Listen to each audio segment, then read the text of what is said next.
Hey, what's up, Liron here, and in today's lesson we're gonna talk about how nothing, almost nothing is white in painting in general, not just watercolor. Now, when you observe the full spectrum of different reference photos in different conditions, it is actually quite rare to find the color white, meaning just paper white. Now, of course, we use it a lot in painting, but usually things tend to have some kind of color to them. White is usually, if you want to be accurate, reserved to the strongest direct sunlight where you can't even look at it because it blinds you so much. And I think this is a wonderful example of that. And I did decide to label this as a beginner lesson because it's all about observation. Okay, so even if the painting process itself, and now we're sketching, you can find a scan of my sketch in the description box below and the reference photo. Even if this painting process looks a little complex to you, know that you don't have to be able to paint like this. What I'm looking for is your observation skills. See if you can recognize what's going on. Because when we look at this reference photo, you may recognize that, by the way, I painted it once in a live stream. This is going to be a much faster version of the process. The snow appears to be white, right? You look at it, it kind of looks white. Now, if you're keen, you may recognize that it's actually a little gray, right? But what you'll notice is it does have a bit of a tint to it. Some parts are a little more on the blue side. Some parts are a little more on the violet-y side. Different shades of blue, different shades of gray blue. But the point is, when you look at it, it's very easy as a beginner to just see white and shadows, right?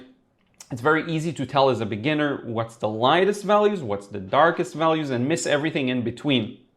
What you'll notice here, it's all very nuanced.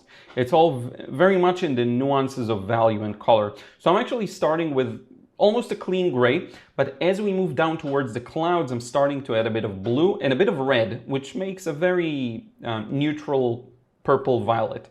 Now, as we get to the thicker area where the clouds and the sea begins, notice what I'm doing here. Notice my bead. I'm using very wet paint because it's not white, but if you go too dark there, it will be really noticeable. What we're talking about is, once again, nuances. It's not like it's a mid value, it's a light. Don't get it wrong. If you have a value scale from 0 to 10, we're talking about a 2, a 3, a 1. We're not talking about a 5, 6, 7, right? We're not talking about 0. It's not white. And that's the key here. So you'll notice how I'm taking my time at this stage. This is actually quite important because this is where we're starting to establish the darks, where the sea level begins and where you want to have, I at least wanted to have a smooth transition from sky to sea that I can control. If I want to make it harsher in some spots, if I want to make it a little more nuanced and smooth in other spots, I want to have full control. Okay, again, don't worry about technique as much. What I'm trying to direct your attention to is look at how, if you look at the peak of the mountain, right? Even in the reference photo, you'll see it's darker than the clouds behind it, which is fascinating. Look at the contrast between the sky and the mountains. The mountain looks way too light right now, and it's paper white, because even the white snow needs a little darkening. That's the thing I want you to have in mind. Look at these little pieces of ice I'm going to negatively paint around. This is why I try to use as much water as I can, but still keeping things as dark as they need to be, because I want good flow so that I'll be able to paint between all of these small shapes. This is one of the more complex areas of this painting to get a smooth wash in, right? Now, it's not like what I painted is perfect, right? You can see some patchiness in the wash, and that is fine, but it gets the job done, and it distinguishes the sky and the clouds from the low-hanging, darker clouds and onto the water, okay? The key here is in the nuance of value. And that is a lot of things like, again, these little chunks of ice there in the water, they stick out a bit. Notice how when you leave them just clean white, they stand out too much, not in a good way. Whenever something feels detached from your painting, what I discovered, it's usually too light. If something feels like you ruined it and there's no way back, it takes too much attention, usually it's too dark. That's the way I interpret it, at least maybe different for you. Now look at the left side. Here I have a hard edge, and that is wonderful. I can smoothen it out if I come back with a damp brush and smoothen the edge out. That's another technique. But for the most part, I don't care much about that left side. The right side that breaks that edge will keep everything in balance. Now this is the most important part. Okay, this is where you want to pay attention. Look at how As soon as I assign this mountain ridge, this group of mountains, as soon as I assign a value to it that is not paper white, look at how it just falls into place. It will just start making sense. And this is kind of a mix of blue, a bit of yellow, and a bit of neutral tint, some kind of a black paint. The blue and red, by the way, they don't matter as much. It's just fairly neutral versions of both. You can use pretty much any blue and any red to achieve that. Now I'm coming back with a brush to smoothen out that edge because I am looking for a smooth transition there from the very light to the very, very light, but still no paper white in sight, right? And look at that beautiful ridge that goes away from us to the right that I haven't painted yet. You'll notice what I'm going to do there, something interesting. I am varying this wash. There's a bit more blue in some spots, a bit more red. I am exaggerating the colors ever so slightly. In the reference photo, it's mostly blues with very gentle nuances of violet, very gentle though, but mostly it's gray blues. But notice again, nothing is white. And you can use this photo, just grab it open it in Photoshop, sample the colors. I challenge you to find a spot that is white. Sample the color, place it on a white canvas. It's gonna be gray. It's going to be bluish gray. It's going to be something like that. And again, as a beginner, you may not be able to do all the nuances I'm doing right now. I came back with a damp brush to move the paint. Now I'm coming back with thick paint so that I get very gentle touches of blue that will spread out ever so slightly. This is a tough tightrope to walk. And that is okay if you can't do that. What I would encourage you to try and get from this is the idea that nothing here is white. Notice that white patch I left white to the right. Look at what I'm going to do with it in a second. I'm going to use a very interesting color there, but look at how it sticks out. It stands out. It feels detached from the painting. There's a good reason for that, because it shouldn't be as light. Okay? So again, if you can't paint like this, that is perfectly fine. What I do think anyone can gain from this is the ability to observe things. And whenever your brain tricks you into thinking this is white, very often it's not. Highlights on the face, they're not white. Very often they're a little light pink, light yellow, right?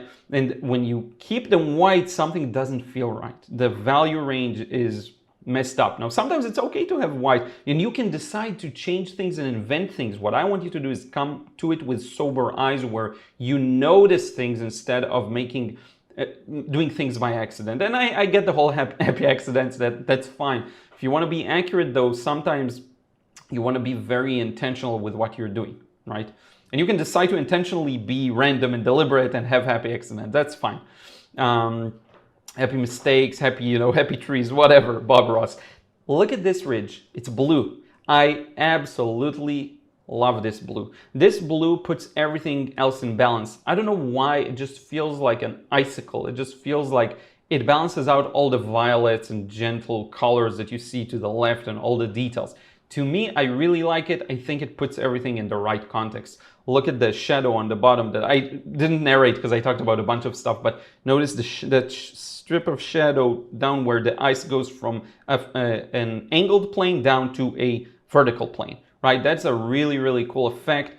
The shadows tell the story of the shapes. There are a lot of nuanced shapes here and a lot of shades of gray and blue and purple. So it's sometimes hard to tell exactly where things are. It's very challenging sometimes to navigate that. Just like a portrait, all the planes of the face, it can be very challenging to navigate that. What I'm doing right now, for example, is the easiest bit. It's just me putting in a bunch of shapes, just a gray, blue. This is very much like a drawing. The challenge comes from these large shapes with lots of nuances to them, right? But now at least you have another tool at your disposal, which is perhaps the awareness that sometimes things that look white aren't white, and you'll know visually if you made a mistake again and again and again, things don't look right. As soon as you do succeed, you'll know. It will feel good. It happened to me multiple times on portrait paintings actually, where I would paint the white of the eye as a pink red color, and it would just look fantastic suddenly. And I'm like, it's the white of the eye, but it's not white at all. As soon as I put the right color and value to it, it felt wonderful. It almost felt like painting alla prima in oils and putting in the final color I envisioned in one go. It was quite a fun experience, actually. But in any case, I keep adding these details within them. I added darker shadows, and now it's time to carve out a bit more of the shapes of the ridges and the mountain. The way I do that is by introducing more blues. I start light and I work the edges. You'll see me smoothing out a lot of edges here for gradual transitions. Where the plane moves gradually, you'll get a gradual transition in light and shadow. Where it changes sharply and swiftly, it's a sharp change of planes. But then within that, I'll try and feed it with more color while it's still wet to make it darker and darker, right? And this begins to describe the shapes that we see. This is not easy. It takes time. I'm looking at the scene. I'm taking a break, I'm looking at it, I'm examining it, I'm trying to see things as they are. Sometimes it's about noticing and taking the time to try and notice, not about painting, just painting. A lot of the painting process is pauses and observation. That's how I like to do it. Not by choice, by the way, that's just how I have to do it. At some point I have to take a break. It's just how it is. And at this point, it's all about finding all of these areas and adding them. Finding these little trails in the ice. This, what I'm painting right now, is where it goes vertical, so less light reaches it. So you get a downhill slope and then boom, vertical downwards, and that creates these lovely darker ridges. I'm gonna sign this, but after I sign this, I'm gonna still do a couple of small modifications. I'm gonna add a few darks here and there that I felt like could be pushed to be darker. People tend to obsess over these details. The reality is, what you've achieved so far is the most important thing. The overall composition in terms of colors, shapes, details, sorry about that, that's my phone. This is the thing that matters more. Here's the final result, quite nuanced, quite gentle, there's a lot of subtleties here. I do not expect you to be able to paint this way. That is perfectly fine. What I do want to do is, once again, I'm going to say this is for beginners because you're developing your awareness that things usually are not white. You're usually going to get rid of the paper white, not because you decided to necessarily, not because you want to, but because if you're striving for accuracy, that's the thing you'll do. If you want to change things, you'll do that, right? You'll go with whatever feels right to you. There are no rules. Do whatever you feel like. Do whatever is in your experience. I'm a big fan of being able to be deliberate. So when I want to do something deliberately, I want to be able to do that. And if I want to take a step back, if I want to let go, if I want to let things kind of happen randomly, that is fine too, right? That is perfect. A lot of my paintings are done completely in that kind of a zone, right?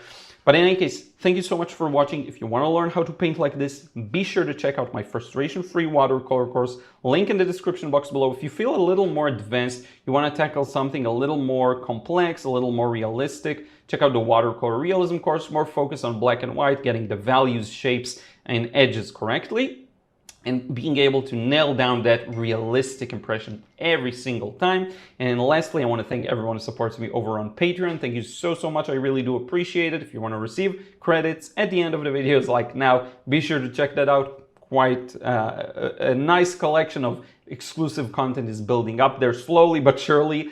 And yeah, this is it. We'll see you in another vid real soon. Take care.